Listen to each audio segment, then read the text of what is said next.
Hello, my name is Elena Gomez. I'm going to explain a topic that I really love because I am criminologist. And the topic is criminology and criminalistics. Well, first I need to explain what is criminalistic and what is criminology. Criminalistic deal with how the crime was committed to prove the offenses. Basically, it's responsible for determining how and who committed a criminal act, and criminology is different because the criminology is the science that studies antisocial behavior, the victim, and the reparation of harms, as well as the ways of social reintegration of the offenders. Difference between criminology and criminalistic. Criminology studies the why behind the events, and criminalistic studies the how the events occurred. It's a supporting branch of criminology. This is important because it's a supporting branch of criminology. Golden question of criminalistic.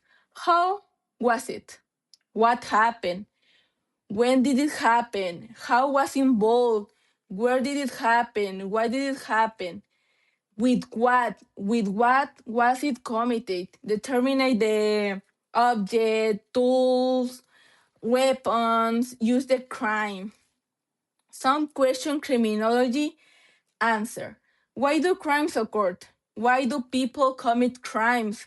Why does crime affect society? What strategies can be implemented to prevent and control crimes? Well, for example, education and youth programs, economic development, effective laws enforcement, social support service, environmental design, and others. What is the profile of a criminal? Criminalistic auxiliary sciences, forensic anthropology. Forensic anthropology is the science that study human remains to help solve crime. It determines the time and cause of the death. Forensic ballistic, dactyloscopic, forensic photography, forensic medicine, and others. Criminology, criminal law and penology, victimology, biology, statistics, and economic. Victimology is important because victimology studies the victim of a crime, not just the criminal. It focuses on understanding who the victim is, why they were chosen, and how the crime affects them physically, emotionally, socially, and more.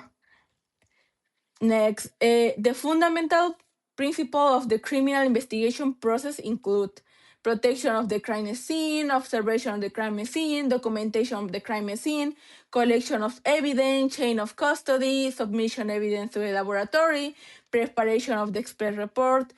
Well, what is Chain of chain of custody definition custodies? would be a chronological documentation that maintains the record of the handling of evidence in a criminal case. Confused? Think of a crime scene. All the evidence found at the crime scene is collected by the police officers. Then the evidence is transferred for examination and analysis by forensic experts. Based on their reporting, the evidence is used in a trial. All the collection, examination, analysis, and storage need movement of the evidence. All these details are filled in the chain of custody form.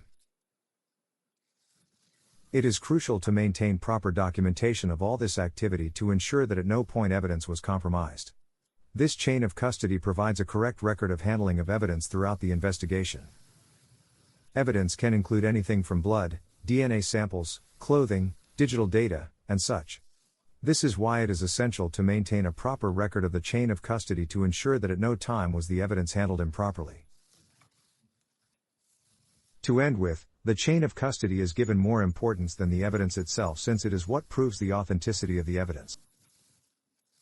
Chain of custody definition would be Well, according to the National Public Security System, the total number of homicides in 2022, including intentional unintentional homicide, was 847,716.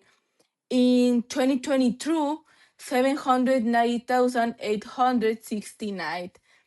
And 2024, 796,391. In 2024, there was an increase of 2.3% compared to the year 2023. Well, in conclusion, criminology is more psychological and sociological, while criminalistic is more technical and scientific. Well, I hope this presentation have given you a cleaner understanding of their roles and importance. Thank you very much for your attention. Bye.